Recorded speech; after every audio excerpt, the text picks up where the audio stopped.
This match will be in Hell in a Cell. If you come at the king, you best not miss. Acknowledge us.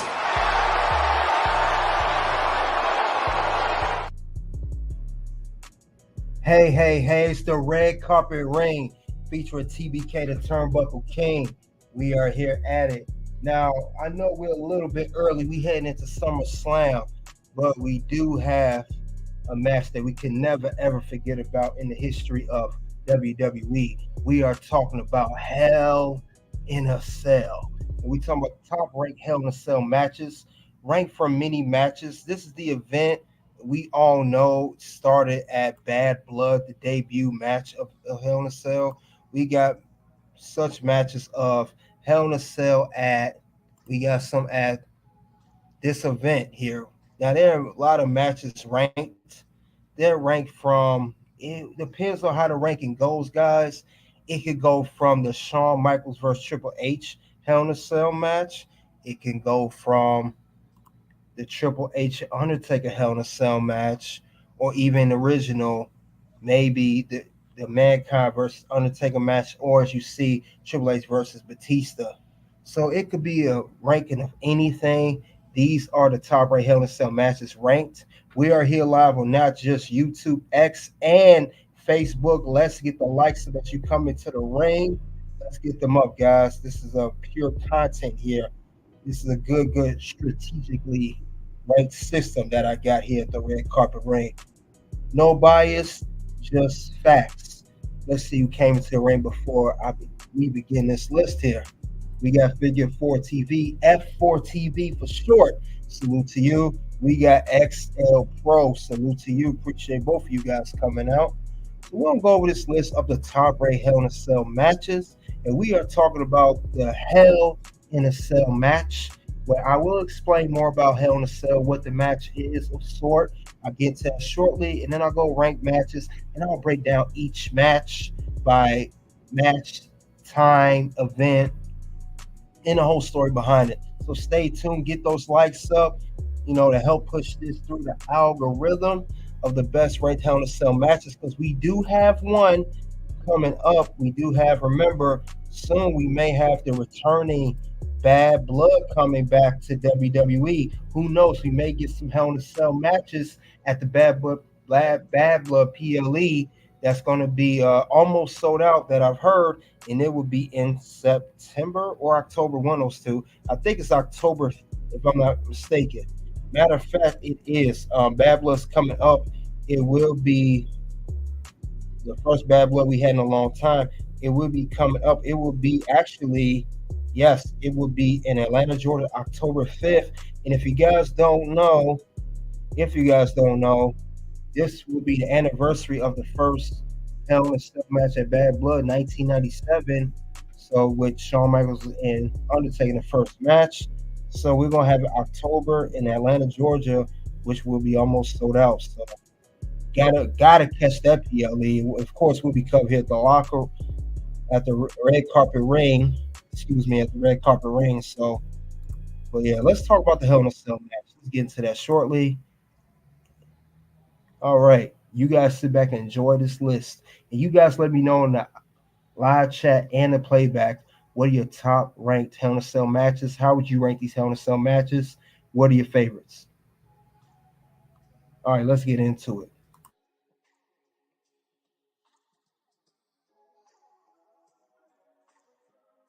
Top 10 WWE Hell in a Cell matches. I will go over my top 10 Hell in a Cell matches from 10 to 1. Thank you all for coming out. Now, for my number one pick, I will not only tell you the number one pick, but I will also play the whole match over on Rumble. So when I do over the last number one pick, that's right. About the number one pick, check the link out in Rumble. I'm gonna have to get the link together, put it in the chat below, put it in the description below. But I will have that over there. Bear with me, get that together. With that being said, let's continue on with the list.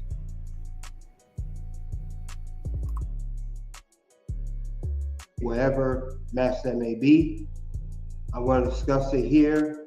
We're going to end the stream here, and we're going to go over there to Rumble. And I'm going to play the whole match of my number one pick. So someone that asked in the comments, live chat, question was asked, why am I on Rumble and YouTube? That's the reason why. Unfortunately, I can't play that whole match on YouTube due to terms and conditions. So that being said, I will play it on Rumble. And also, people that are on Rumble, come on over to YouTube, like, share, subscribe, comment to the Red Carpet Reign. And after I go over number one pick, we will move over to Rumble. So you could be on Rumble and YouTube right now, doesn't matter. But it definitely, when I'm finished with the number one pick, I will go over there to Rumble, play the whole match, so you guys can see why I picked that match, or whatever Hell in a Cell match that may be. Now I'm going to go over what the Hell in a Cell match is. I'm going to go over what it is. I'm going to explain what it is.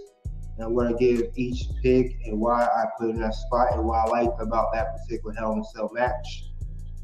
So with that being said, let's continue on to Hell in a Cell, and let's go over the rules. Top 10 Hell in a Cell matches. Okay, the structure, for those who don't know about what Hell in a Cell is, the Hell in a Cell is a 5-sided cuboid steel chain cage. It is different from a steel cage in the sense that it is made up of open weave steel mesh chain fencing. Also, the top part of the Hell in a Cell is also covered, which is not the case with a normal steel cage. The cage also covers some ringside area. Earlier, the steel chains used to be black color, which are now changed to red in recent years. Now, here are the rules of the Hell in a Cell match. A typical Hell in a Cell match may be considered as a street fight or a no-holds-barred match. The wrestlers are free to use any kind of equipment and are free to roam anywhere inside the cage. To win the match, the aim is to not leave the cage, which is why in a Hell in a Cell matches, the referees make sure it's locked up real good, make sure it's bolted, and there are chains and locks around it. You may see that if you ever seen a Hell in a Cell match. Make sure no one can leave. The match can only end via either pinfall or submissions in the ring. The tag team or handicap match is a tornado tag team match by default. So, with that being said, you know what a Hell in a Cell match is, and you know what the rules are now. For those who did not know, I didn't want to, leave you in the dark in case you guys didn't know what the match is. So, these are Hell in a Cell facts. There are 52 Hell in a Cell matches to date. Undertaker and Triple H have been in 22 of the 52 matches total. And the first Hell in a Cell match was in 1997 between Undertaker and Shawn Michaels at the In Your House Bad Blood 1997 pay-per-view. So, I guess you guys are wondering next, how did the Hell in a Cell concept become, how it was created, how it was founded? Let's see what the answer is. Jim Ross, who was a former announcer for WWE and is now on AEW and also has a podcast, he discussed who came up with the Hell in a Cell match, preferring it to WWE cage matches.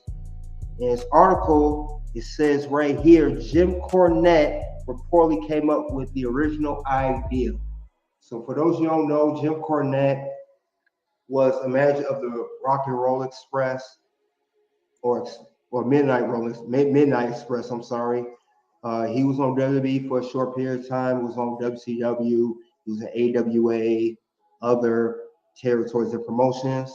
He just does podcasts now. He's not in the wrestling business. For what I've heard, he's been blackballed because of his demeanor and his attitude. So now you guys know what the Hell in a Cell match is. You know what it's about, what the structure is, and who came up with the idea. So with that being said, let's go to my number 10 pick. And my number 10 pick is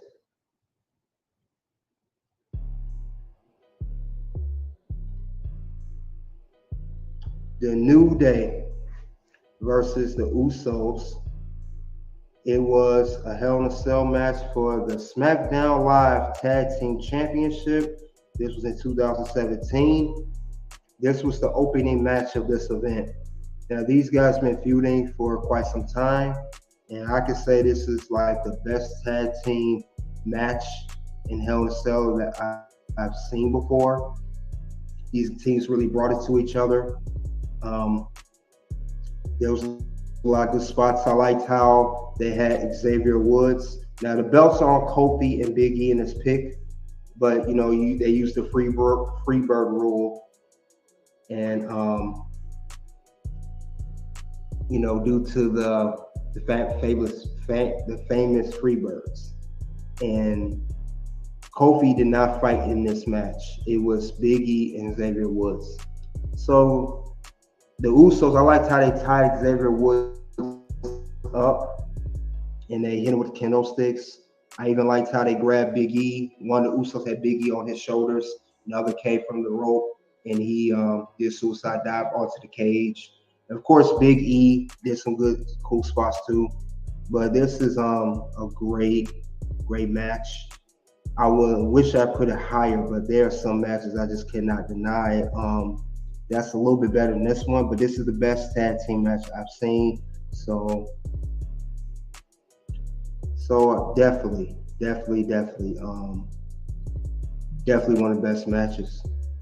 Now, these guys, they was on SmackDown Live, they were feuding, and it was the New Day actually that wanted to end this feud in Hell in a Cell. They requested this match, and Usos had just turned heel. They used to wear the face paint and wear the trunks. They switched to what they currently do now, which is the pants, no face paint. And they cut their hair more. But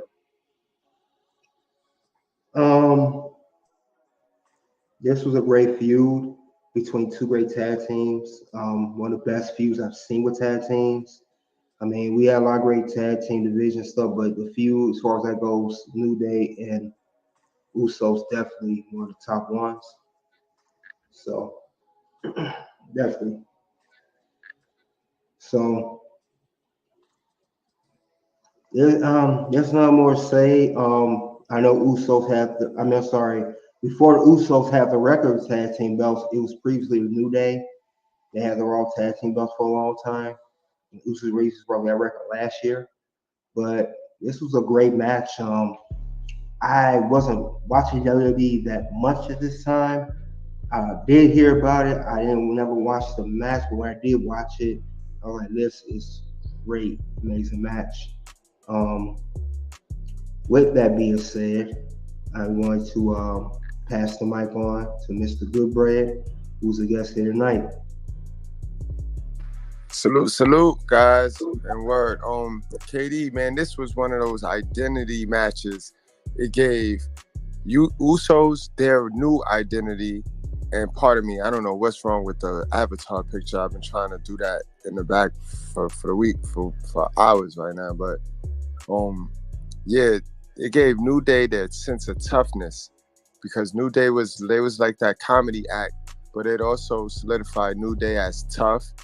It also was a great shine for Xavier Woods, who was like the most slept on, but he's one of the most athletic of the three. You know what I mean? Kofi is Kofi, but it gave Xavier a nice little highlight moment, and it showed how tough he was. And it also was, like you said, it kicked off this Uso attitude, penitentiary. You know what I mean? It made it to where that was their gimmick, the Uso penitentiary. So the Hell in a Cell fit perfect with that gimmick, and they played off of it, making it one of the best tag team matches I've ever seen on the WWE station.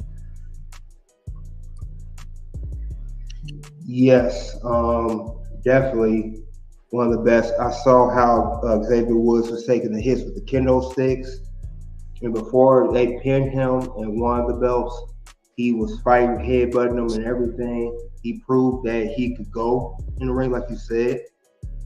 And I also like how Usos brought, this is that dark side that came out of them. They were so used to being happy, go free, lucky tag team, not no more. And they still like that now. And they both gave they both brought the best of each other as far as competitors go. So No, that was facts. That was facts. And it was a passing of the torch moment. New Day was getting stale, and they passed it on. They shared the spotlight. Yes, it was definitely getting stale. Like I said, they had the long tag team title reign that had ended maybe a year prior. So there was nothing else more to do. They already set the record that was set by Demolition. And like you said, passing the torch, Usos hold that record now. They just set the record last year of all these tag team championships. They hold the longest one now. And then somebody will break their record one day. But that was that for my number 10 pick. And we will move on to number 9. Number 9 pick is Undertaker versus Randy Orton, Armageddon 2005. And I put it in the number 9 spot because this was the Randy Orton coming. This is pretty much Randy Orton's first time in a major feud after Evolution. You know, this is when he was on SmackDown. He competed Undertaker for his streak at WrestleMania 21. He did not defeat it. Now, they had a match at SummerSlam, same year. Orton won this time, but his dad interfered, Bob Orton Jr. He interfered. And I believe I think Bob Orton had a match against Undertaker on SmackDown. But this was pretty much a 1-1 deal. And this is Orton. Oh yeah, they had a tag team match, a handicap match as well, where Orton's beat Undertaker. They also had a handicap match. But this match here was a great story to end this feud. And it was Orton versus Undertaker at Armageddon. Randy Orton tried everything he could to get over Undertaker. Was not happening. Undertaker, he got Orton could go for a guy that was only wrestled for 3 years against a legend especially at this point. He proved he could go. This what made me believe Randy Orton could be one of the top wrestlers in the WWE. Even after him winning the world title, even after his match with Mick Foley, this feud here, Undertaker will put him over, in my opinion. And I like I like how they did it. Now, Randy Orton had his dad in this match, and Undertaker defeated him and ended that feud. But I like how these guys work well together. Randy Orton countered Undertaker stuff, Undertaker countered his. So I like that a lot. So it was good. So this was a very good feud, and I had to put it at number 9. And I'm gonna pass it on to you, Good Bread, and you give me your intake on that. Yeah, this was a good one. I remember this one, but I remember this. I didn't watch this one offhand. Actually, when I was doing my research, I stumbled back across this match because of what Jessica's saying. Salute, okay, Ezzy. What's going on, Dean? But I see Jessica. Yeah, She's on salute point to you, right there. OKL, and Mr. Approach. Salute to both of you guys. My fault, Good Bread. Salute, word. And I see you, EOE. What's going on? Education over entertainment. Salute to you guys. But yeah, Jessica, you onto something. And that's how I stumbled over this match, because this was Bob Orton. He had the hepatitis, if I'm not mistaken. He had some type of Hepatitis C. Yeah, and then Yeah. they had a spot where he got busted open and he bled on the Undertaker, but nobody told him. Nobody told the Undertaker. So the Undertaker was furious. But John Laurinaitis knew the talent of relations. Bob Orton told him, but John Laurinaitis didn't say anything. That's what I've heard. That sounds about right. That sounds about right. And Undertaker was very upset with this right here. He wanted everybody fired. He wanted Orton, Father. He wanted all of them fired. He didn't really he didn't see the use of having Bob in the feud anyway. But WWE and their nostalgia. Yeah, well, Bob Orton did get terminated for that. He hasn't been back since. And Randy Orton, like you said, his name, he untouchable, so they weren't gonna fire him.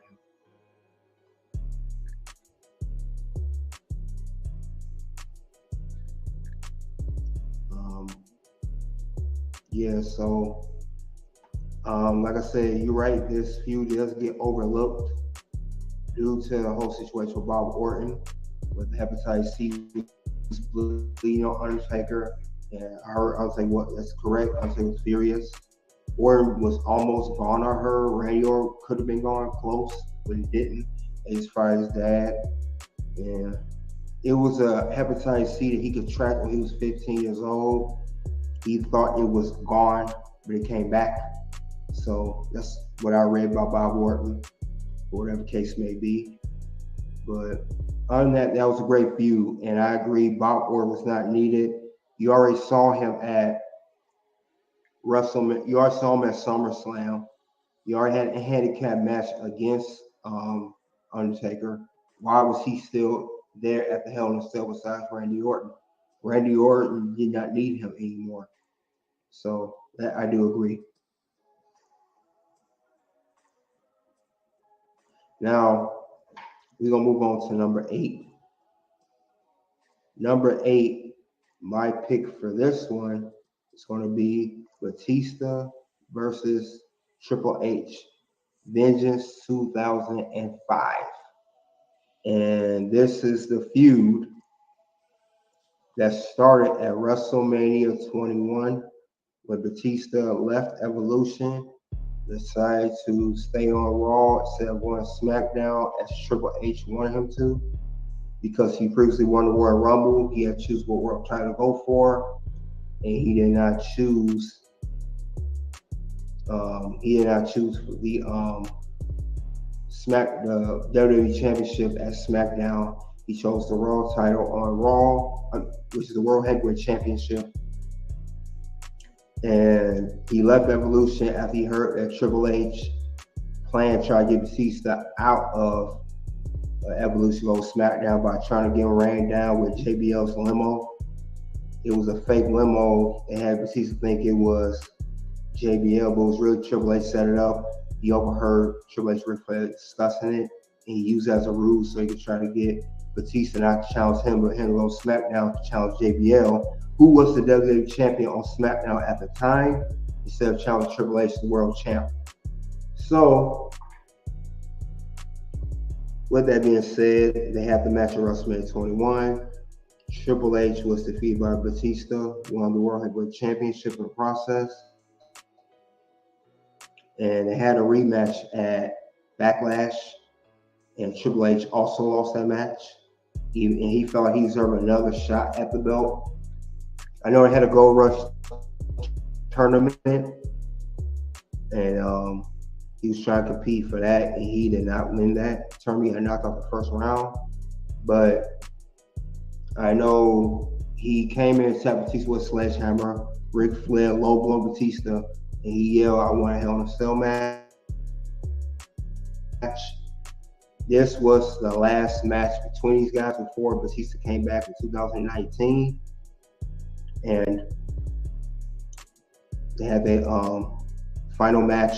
It was Batista's final match, and he said he wanted Triple H to defeat him. But the Hell in a Cell match was great spots. Triple H was bleeding early. Batista was bleeding early. So they had chains, sledgehammers, steel steps, a lot of good spots in this match. Because at this point, Triple H was one of the kings of the Hell in a Cell match, and he had never been defeated in the Hell in a Cell. But he was defeated by Batista. That was his first loss in Hell in a Cell. And it was also Batista's first time in Hell in a Cell. And he won his first match against Triple H. So I thought that was good. Triple H was putting over Batista. Since he never lost Hell in a Cell match, it made Batista look very strong. And it did not make Triple H look weak either. He still looked good because he took time off to nurse injuries before he came back after Raw Homecoming. And he supposedly was team Ric Flair to face Carlito and Chris Masters. And he turned on Ric Flair, and that was the end of Evolution. But this feud here, this was a good Hell in a Cell match. Batista held his own in his first Hell in a Cell match. Triple H made him look good, and they were very good spots. It was the end of Evolution. They even had a backstage segment where Batista came back, said he told Triple H it's over, and Triple H said, "Damn right, it's over." And they had a little hug backstage. So it was a great way to end Evolution between them, and everything was done. Batista can go on, continue to be world heavyweight champion, and be a single star on his own. And Triple H could, continue to be on Raw, because Batista ended up getting drafted to SmackDown later that year, just as John Cena, the WWE champion, got drafted to Raw. So I thought this was a great way to end this feud. And I will pass it along to Good Break.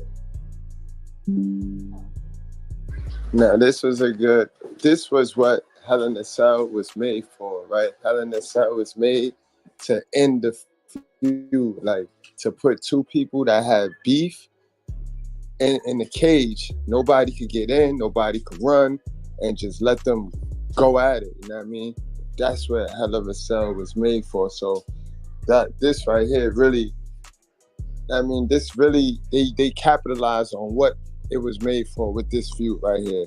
And when it came to a head, it was like you said, it was chains. It was crazy, man. You ain't really much to say. You said a lot, bro. You said it all. This is one of the good ones, right?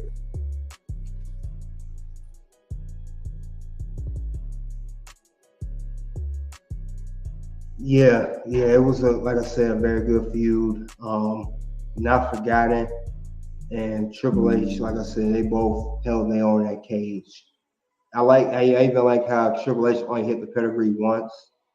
He tried to hit it again, Batista reversed it, just spine busted steel steps. And Batista bomb, even though Triple H had the sledgehammer in the hand in the air, if you remember that, he couldn't get it off, and he Batista bomb, and it was 1, 2, 3 over. So it's a great way to end that. Now, we are going to move on to number 7. My number 7 pick of the Hell in a Cell match is the Hell in a Cell match of Triple H versus Shawn Michaels at Bad Blood 2004. Now, people that do know the wrestling business and industry know that Shawn Michaels and Triple H have a very, very long history. Very long. Starting back when they was, Titan DX. And then Shawn Michaels, was retired for a little bit. Triple H became a bigger star. And they did it. Supposed to have a DX reunion in 2002. Triple H turned on him. He started Evolution, feud with Shawn Michaels. They had great matches even before this one. They had the street fight at SummerSlam 02. The last Elimination Chamber for the World Heavyweight Championship, the very first Elimination Chamber. It was those two, the last two, and Shawn Michaels won. He won the street fight. They faced each other in a last man standing match at the Royal Rumble. That was a great match too. If you guys want to check that out, Royal Rumble '04 last man standing match, HBK versus Triple H. They was in the WrestleMania triple threat with Chris Benoit, and again Backlash, all triple threat. But this needed to end. The feud was going on for years. They both cost each other, I think, a shot at the world title against Chris Benoit. HBK cost Triple H. Triple H cost HBK. You know, battle, whether it's a battle royal or a match. This was a very good one. These two know each other so well in the ring. Everything was countered. You know, the sweet chin music was hit. You know, and kick out by Triple H. And I believe it took Triple H 3 pedigrees to take HBK out, maybe 4. And they were beat up. They were beat up badly. I like the ending of this match because when Triple H pedigree Shawn Michaels had won, Evolution came in and carried him out. That was a great, great story told. I even like how afterwards on the next night on Raw, there was Triple H attempted to shake Shawn Michaels' hand, say it's over. Eric Bischoff interrupted the segment, but these two they always had great chemistry. I've always said Shawn Michaels is Triple H, if not his best rival, next to Randy Orton and The Rock.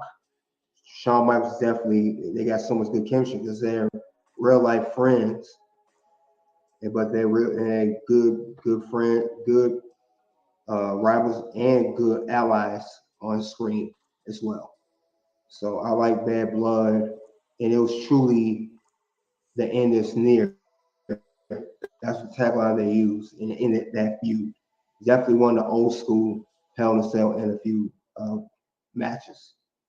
So I would pass it along. You good, Brad? You pretty much said it. These two guys.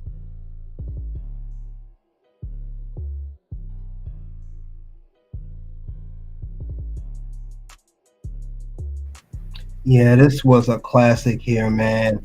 This was just one of my favorite all-time Hell in a Cell matches. I mean, these guys were just going at it back and forth, and they shows the true definition of a Hell in a Cell match. They really did.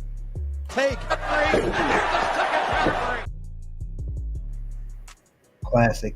Let's see who came in. Margaron, salute to you. Thanks for coming out, man. Yeah, Batista and Triple H was a great match as well. You said that Batista Triple H feud finishing up the Hell in a Cell.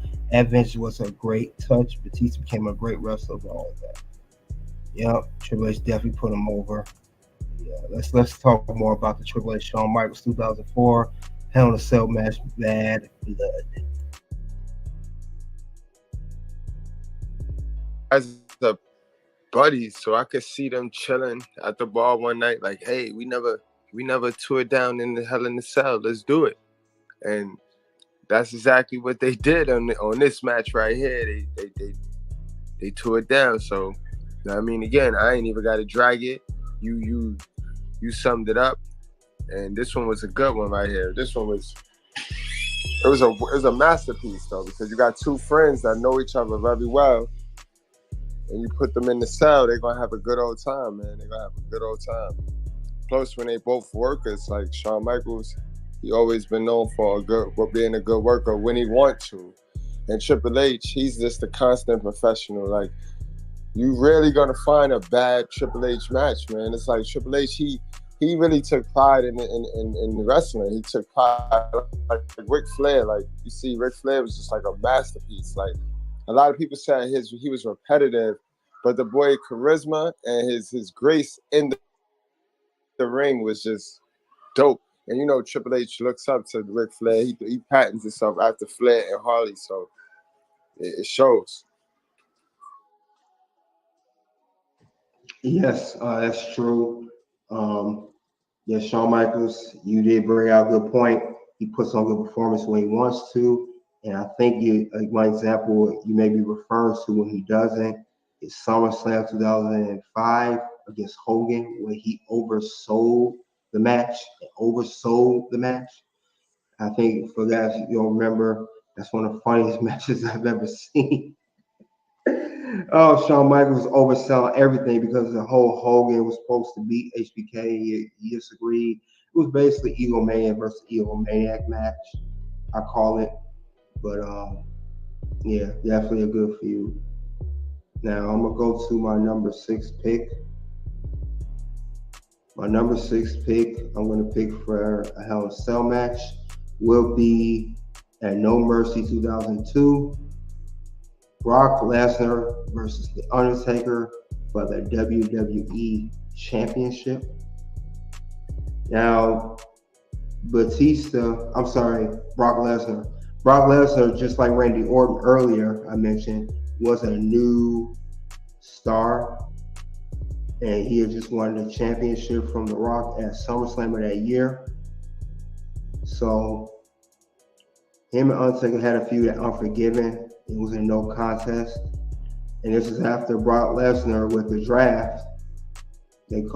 He decided to keep the WWE Championship SmackDown exclusive, which caused Raw to create the World Heavyweight Championship, with Triple H being its inaugural champion.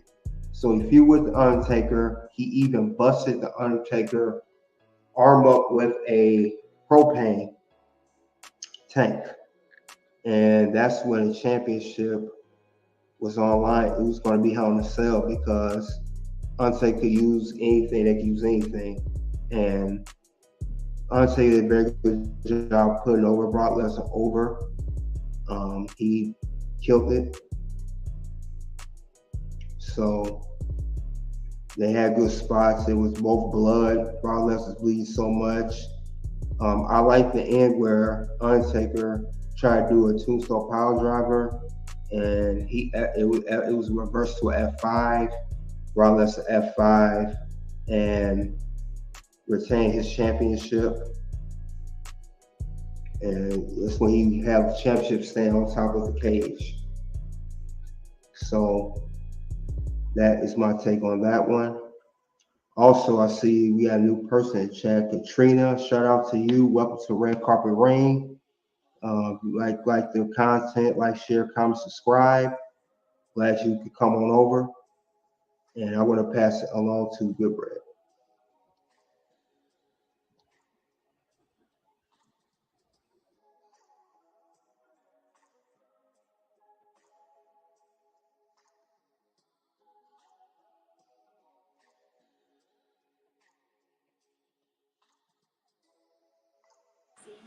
Katie, did you ask me something up, bro? You're muted. Yeah, I was asking what's your take on this feud, this match. You pretty much summed it up, man. And salute to the chat, man. Salute to you guys, man. Salute to the new chat. So, again, guys, this is another good one, another important one, one that stands out. I mean, I didn't watch this one offhand, but as going over my research, I stumbled over this one right here too. So, Katie, you summed it up, man. I'm learning today.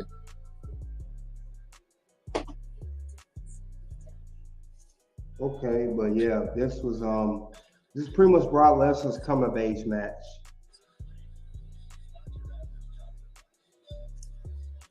But he did good for a newcomer.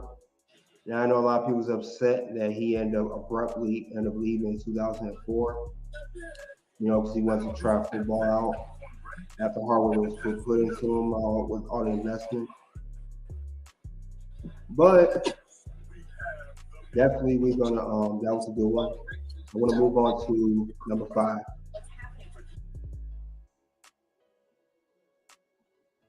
My number 5 pick for the Hell in a Cell match will be Edge versus Undertaker, SummerSlam 2008 Hell in a Cell match. Now, these two been feuding for a long time. This started when Edge cashed in his money back contract on Undertaker at when he came from Raw SmackDown when he won the championship, won the right of the contract from Mr. Kennedy. Mark Henry and Undertaker had a match, and Mark Henry attacked Undertaker, brutally attacked him. So Edge came out, cast a contract, won a championship. Now Edge didn't hold on to it for long.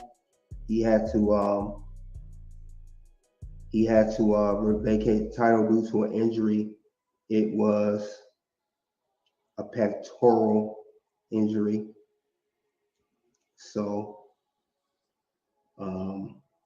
later on, Batista was in a feud with Undertaker as well, but they did have a match at WrestleMania. All right, guys, we are down to the last 5 of Hell in a Cell. I know we was here live on Facebook and X as well as YouTube, but we're going to end it here on Facebook and X. If you want to check out this 5th Hell in a Cell list and down below, come on the Red Carpet Ring on YouTube. Let's get it in, guys. Get the likes up. Thank you all for coming out, though. Appreciate it. Mar said the feud was a little too drawn, but the ending was great. And being a Hell Cell feud between Triple H and HBK, classic feud, no doubt.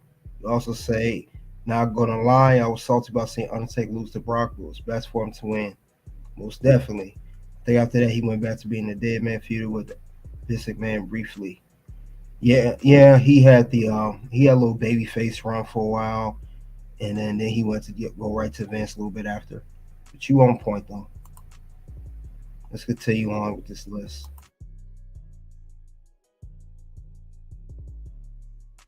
And Edge was still champion. Undertaker had won the right to face him, and he did defeat Edge and Backlash to retain his championship. But Undertaker, they was trading the title back and forth at that point. At One Night Stand, Undertaker was gone from WWE as a match stipulation when Edge did win the title back. But this was no championship on the line, and these two had a classic. They balled out. These guys balled out. They really did. It's one of my favorite Hell in a Cell matches. I wanted it to be higher, but you to chat and people in the comments and Red Carpet Ring, there's a lot of history, a lot of historical matches, even bigger than this one. It's not just about the match, it's about the story behind it. So I wish it was higher, but it was a hard, difficult list for me to put together. Because this is one of my favorite matches. I love this match. This is the match where Undertaker, after he left, after he won, he came back and chokeslammed Edge through the ring, basically sending him to hell. They say, storyline wise, I quote, "I'll send him to hell," and I will give this to Goodbray. What's your take on this match? Yeah, man, if this would have been my one, but again, it's so hard. This list is crazy. You can't, because it's a match. Like, it's not like we're talking about the whole event. We talking about the matches in every match. Because I could say that, right? But then I know number 10, that was a hell of a match. So, you know what I mean? This one was good, though. This one had, Edge, he tried to do everything. And his character, the ultimate survivor, the ultimate opportunist, he seized every opportunity to try to put the Undertaker away. And he just didn't. He couldn't. And if I'm not mistaken, is this the one where I think like Undertaker put him through the ring, like he chokeslammed him through the ring, yeah. Yes. So that made it, man. When I right there to end the match with that, I was like, man. But yeah, again, so many good ones on this list, man. You can't really pick a 1 or 2 or 3. I'm just glad they all made the list. Yeah, I did too.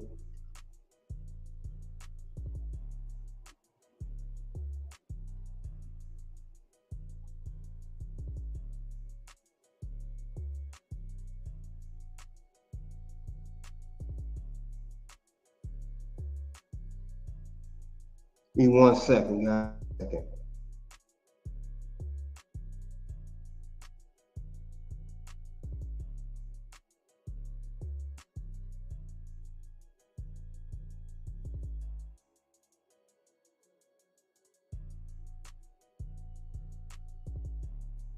I'm back now. Appreciate that for the wait, guys.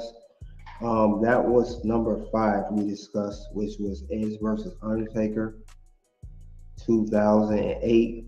One of my favorite Hell in a Cell. I'm gonna go to number 4,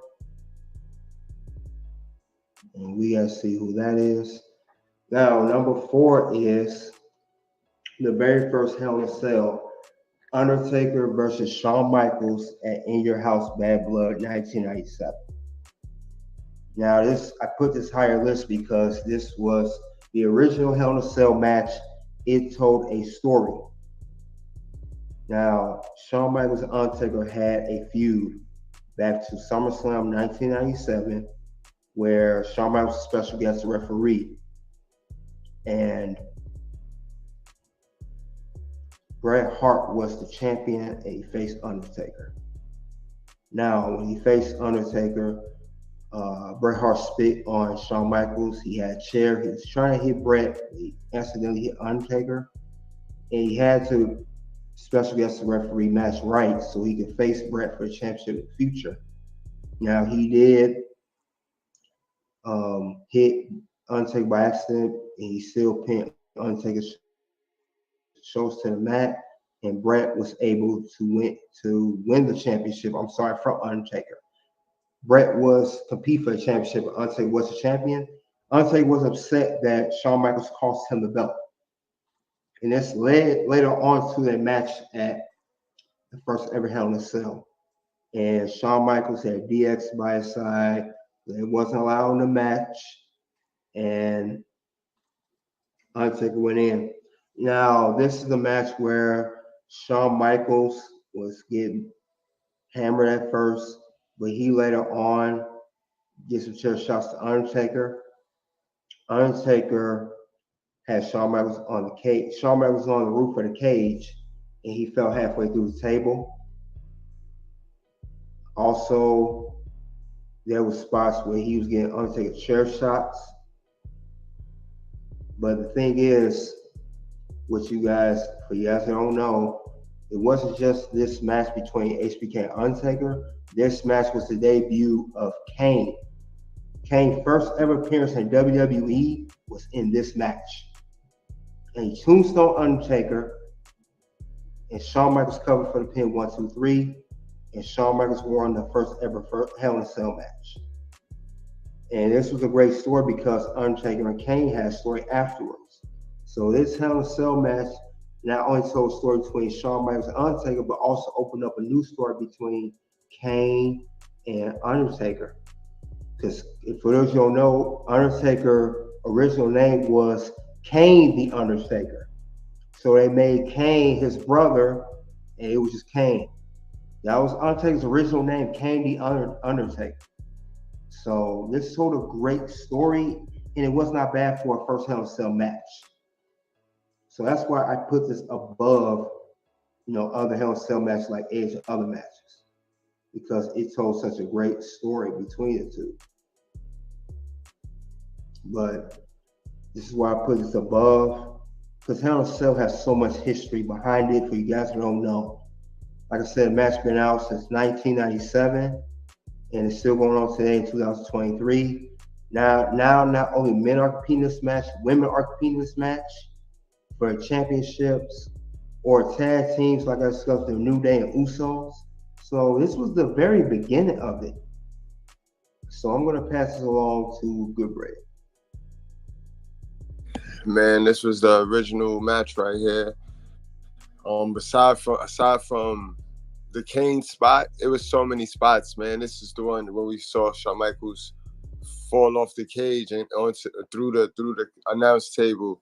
And I'm sure we didn't get to that next one on the list. I'm sure we're gonna come across the one where they took it to the next level. But because of that one, you kind of forget of all of the spots that was in this original one that Shawn Michaels pulled off. I mean, this was a work of art. On a losing, he ultimately lost the war but won the battle because Shawn Michaels got his behind handed to him in this match. Rightfully so, because again, Hell in a Cell, it culminates the feud, like it puts an end to the feud. And Shawn Michaels was real disrespectful in this, from the spit in the face to just playing with the urn and just really violating the whole dead man. And he paid for that. He paid for that in this one. He owed Kane a meal too. He owed Kane his life.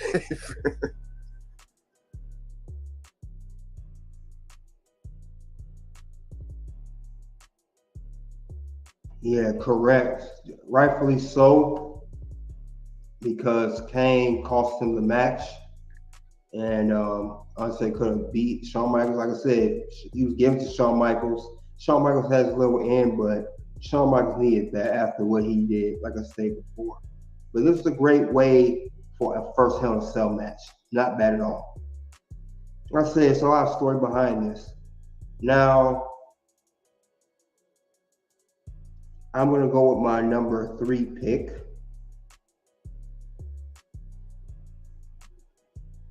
In my number 3 pick, I'm going to choose. This was a hard list, believe it or not, it really was. Very hard list. My number 3 is going to be Undertaker versus Mankind, Hell in a Cell match at King of the Ring. And I put this at number 3 because this is iconic match. It wasn't so much about the whole match, it's about what Undertaker did. This was the first Hell in a Cell that someone was threw off the whole roof onto the announce table to the ground. When I saw this match as a kid, I thought Mankind was done, bro.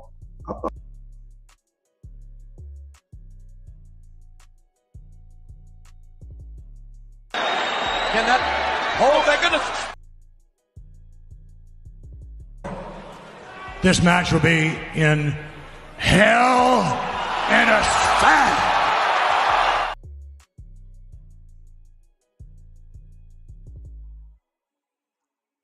Definitely, that was one match of Hell in a Cell. Let's get back to the Undertaker vs. Mankind 1998 match. He was out. Like, he stopped breathing. He out of there. Done. But he managed to get up. Even Terry Funk, his longest rival, for those you don't know, was checking on him in the match. He felt concerned because that's how much of a beating Undertaker gave him by throwing him off the roof of the cage in the match. And because it was crazy when the match started, they immediately climbed up to the top of the cage. I never saw Hell in a Cell. They immediately went straight to the top.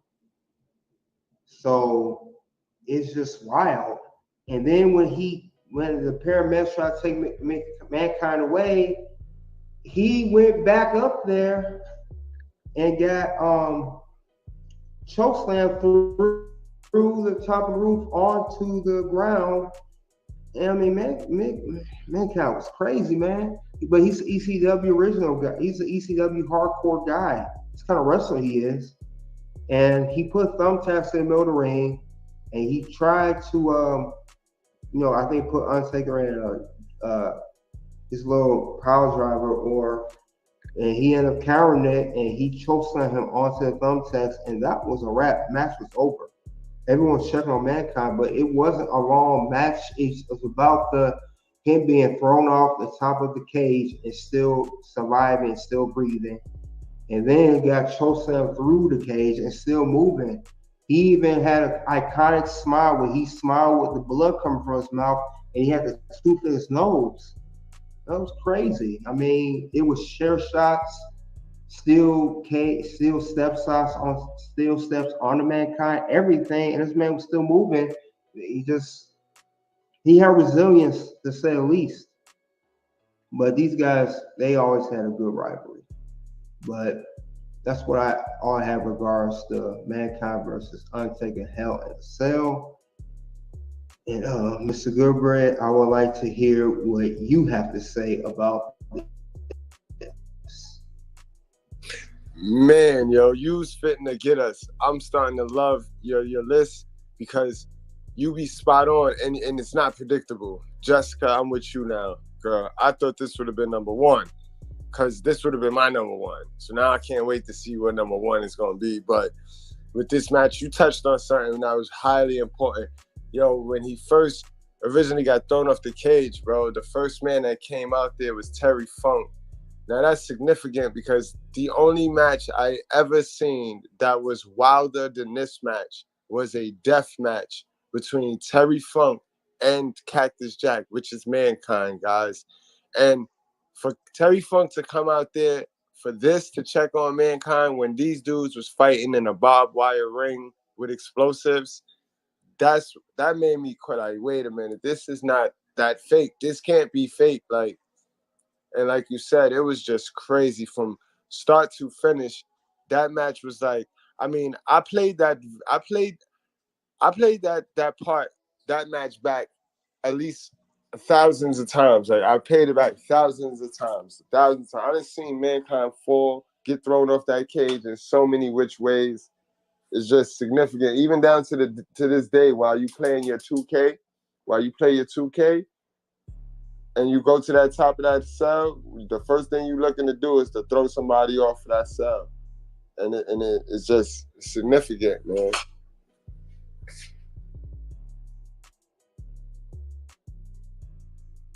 Yes. Like I said, it was not a long match. It was known for a great spot. When they play Hell in a Cell, that's the number one spot you're gonna see is Mankind getting thrown off the roof of the cage. Now, we are down to our last two picks. Like I said, I know you guys have no idea what my picks are. This is what makes it interesting. I'm not made to be predictable. I'm going to pick stuff you guys would never think of. That's what makes it so much more fun. I don't want to be like the WWE list and, I knew no one. No, I don't want you on my list. That's the key of it. That's what keeps things interesting, keep it going, make it spontaneous, to say the least. So that's what I like about that. So we will go to number 2. And this match also solidified someone's career. So it was some history behind this match as well. See, I'm not just going off one match. This is history down the line. And this history is going to help people's careers, make their career, or even end someone's career. They say Hell in a Cell take years off your career, but we gonna go there. So what's number 2? It is Cactus Jack versus Triple H and No Way Out 2000 for the WWE Championship inside Hell in a Cell. Now, these two had a feud for a while. They had just had their street fight at the Royal Rumble for the WWE Championship, which Triple H retains championship. At this point, Mankind did compete. He was done. He figured, okay, I can't beat him as Mankind. I got to transform somebody else. And it's Cactus Jack, the hardcore legend that was in the independent scene ECW. It wasn't just Mick Foley or Mankind or New Love. This is Cactus Jack, hardcore guy.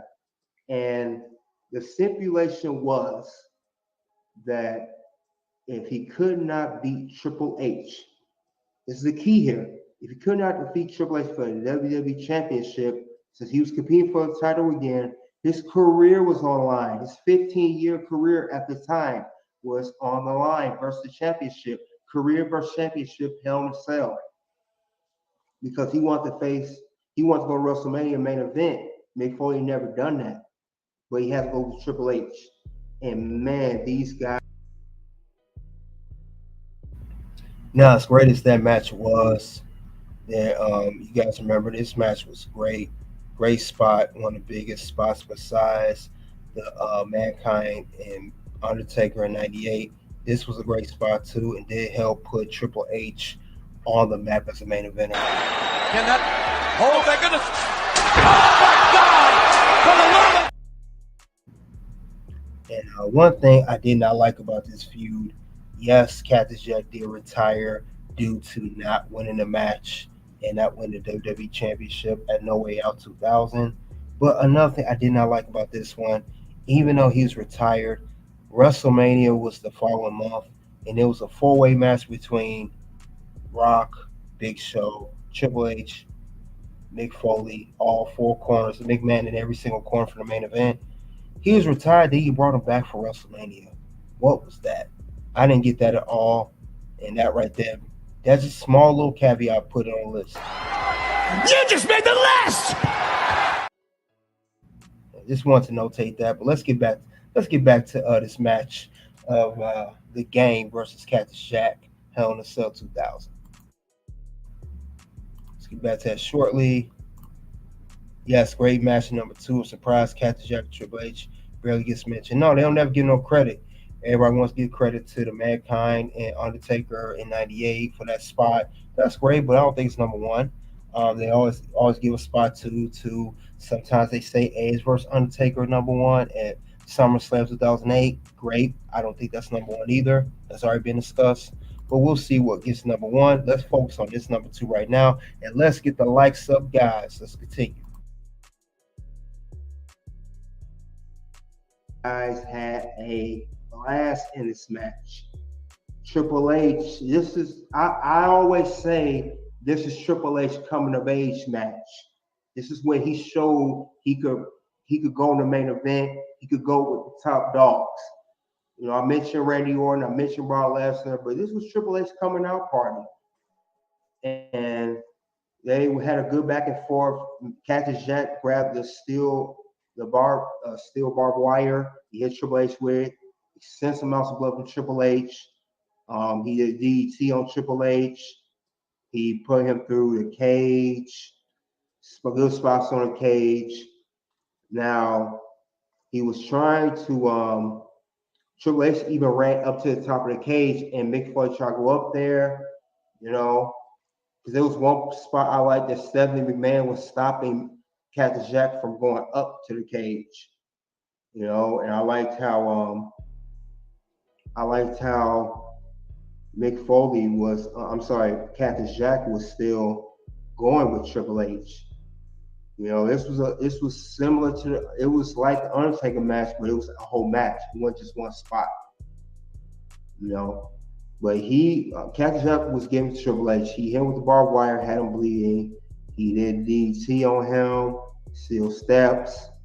He held him up for a while, but Triple H, of course, got the best of Cactus Jack.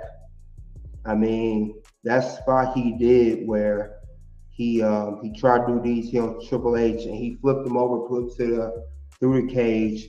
Then he pedigreed him that one last time, everything, and that was it. It was pretty much the end, saying, "I'm still champion, and I retired Cactus Jack." And this is the match where he retired him.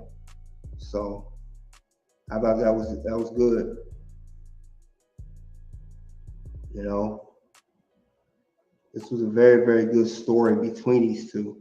Now, the only thing I did not understand, I did not get to this, it was online, and he lost against Triple H, but he got inserted back to the WrestleMania main event of a 4 corners match with each big man in each corner.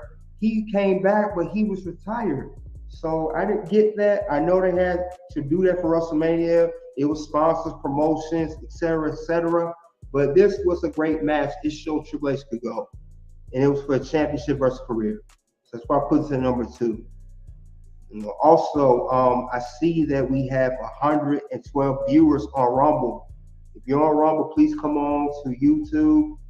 You know, like, share, comment, subscribe over here on YouTube. For those of you who are on Rumble, please come on over to YouTube as well.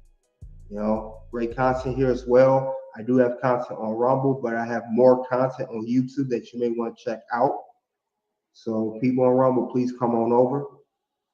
I am going to let Mr. Goodbread give his intake on this classic match.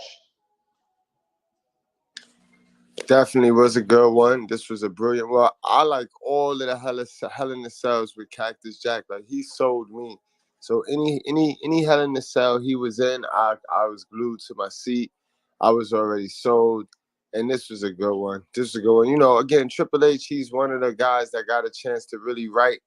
After he paid his dues, he got, rightfully so, he got a chance to write how he won his career. So if you notice, if you look up and down Triple H resume, everybody who he needed to fight and he should have fought, he kind of got them on there. It's not a lot of dream matches for Triple H, down to him plugging himself in there with Sting, guys. You know, so Triple H got a chance to really write his history. So this was a good one. That before he caught Mankind, before Mankind hung it up, seeing the matches that Mankind had with Undertaker, seeing the matches that Undertaker had with his friend Shawn, it was only right he wrote this one in with him and Mankind.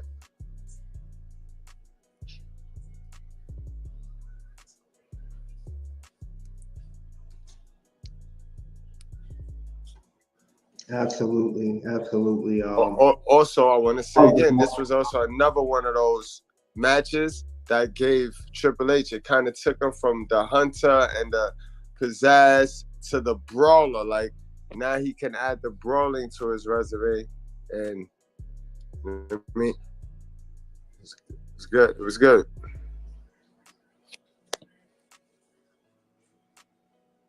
No doubt. Classic number 2. I know we got one more. Trying to see what match number 1 is. I know there was someone said Bray Wyatt versus Roman. Fortunately, that's not number 1. You know, some of you may think too, could it be the Seth Rollins versus Dean Ambrose? Sorry, that's not number 1 either. That's not it. Could it be Undertaker versus CM Punk at 2009 Hell in a Cell? No, that's not it either. I'm sorry, it's not. You know, I'm thinking, could it be John Cena versus Randy Orton, 2009 for number 1? No, that's not it either. Let's just cut to the chase what number 1 is. I'm gonna stop playing with you guys. My number 1 pick, my absolute favorite Hell in a Cell match. Like I said, we gotta get to the story. This had a very long, extensive story. Also, I want to note we're going to play the whole match. This particular Hell in a Cell match over on Rumble. We'll end it here, and we'll go on to Rumble. So this is a side note. I want to mention that again. Now, this particular match, like I said, long, extensive history, long storyline. It's been on for quite some time, and it ended. This particular story ended at Hell in a Cell. That number 1 pick is Undertaker versus Triple H, WrestleMania 28, Hell in a Cell match, the end of an era. Now, this whole storyline started when Shawn Michaels challenged the Undertaker at WrestleMania 25 for the streak.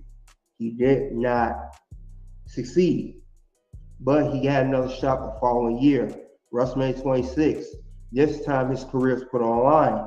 Shawn Michaels again did not succeed, and he was retired by the Undertaker. But his best friend Triple H decided the next year, WrestleMania 27, I'm going to take on the streak. I'm going to compete against Undertaker. And it was a no-holds-barred at WrestleMania 27. Now, that was an amazing match, too, but it was not a Hell in a Cell match, just a no-holds-barred. Triple H gave Undertaker the business in that match. I ain't never seen Undertaker dominate that much. And I'm a big Undertaker fan. People know that, and I'm also a big Triple H fan. But Triple H, not only he did not defeat the streak, Undertaker could not walk on his own power. Triple H stood up and left the ring on his own 2 legs, but Undertaker was carried out, even though he won the match when he tapped out Triple H to the Hell's Gate. So what was crazy is the following year, which comes to this year, 2012, Undertaker told Triple H, "Yes, I beat you, but it don't mean nothing. I did not walk my own power. I want to face you again at WrestleMania." And Triple H was reluctant to face him at first. He said that's when he first became part-time. He was in executive role. He said, "I'm not doing that no more. I don't need to. If I wanted to beat you, I could have did it." And Undertaker goaded Triple H. He said, "Hey, you can't do what your buddy Shawn Michaels key. You can't do what your buddy Shawn Michaels couldn't do." Yeah, he retired. He said, "But you always knew that Shawn Michaels was better than you anyway." And that pissed Triple H off. He said, "You know what? We're going to have a match. Hell in a Cell, though. And it's going to be the end of an era." Now, later on, this match was announced that Shawn Michaels was a special guest referee. Isn't that ironic? The guy who's retired by The Undertaker, and now his best friend Triple H is facing Undertaker, he's the special guest referee in this match. Now, the match was great. These guys went at it. It was like last year, instead of Triple H having so much offense like he did WrestleMania 27, Triple H did not have offense this year. Undertaker had the offense. And I like this spot where Shawn Michaels is going to call the match because he thought Undertaker couldn't do it. And Undertaker put Shawn Michaels in the Hell's Gate. Triple H grabbed the sledgehammer. He hit, he hit Undertaker. But Undertaker was trying to go for a tombstone. Triple H reversed. Shawn Michaels retaliated, super kicked him. Triple H hit him with the pedigree. 1, 2, 3, and he still kicked out. So this was a great story, man. This is why it's my favorite Hell in a Cell match. You guys can understand. This was a 4-year storyline. 4 years. This started all the way from when Shawn Michaels challenged Undertaker. And it ended in 2012. 9, 10, 11, 12, 4 years. And it connected so well.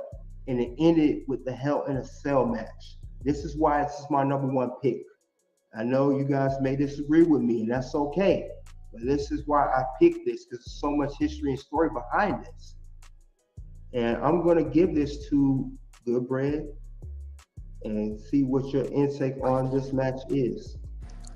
Man, I can't disagree with you, man. You never cease to slide one in there on us, man. I forgot about this one, man. I'm thinking DX versus Big Show and Vince. That was a funny one, and that's an honorable mention, I guess. That was a funny one. That was one of the funniest Hell in a Cells I ever seen. But this one definitely is a go. Man, I'm glad we get to see it. I'm glad we get to watch it. Absolutely, I'm glad we get to watch it, man. This was a good one. Damn good one. Yes. Undertaker, Triple H. And like I said before, those guys are the kings of the Hell in a Cell. Triple H has competed in 8 Hell in a Cell matches. He won 6, the most wins to date of any wrestler. Undertaker competed in 14 Hell in a Cell matches. So, like I said, they compete a lot of Hell in a Cells. I believe Undertaker has maybe 4 or 5 wins. But these guys are the best at Hell in a Cell match. They're the best. Most of the matches, if you guys notice, it either had Triple H or Undertaker in it. Triple H or Undertaker. In this case, for number one, both of them in it together. These guys are the kings of Hell in a Cell. Why wouldn't it be number one, you know? So, like I said, we're going to end this live shortly on YouTube, and we're going to play the match over on Rumble. So let's do that. If you guys give me a quick second, we can take care of that.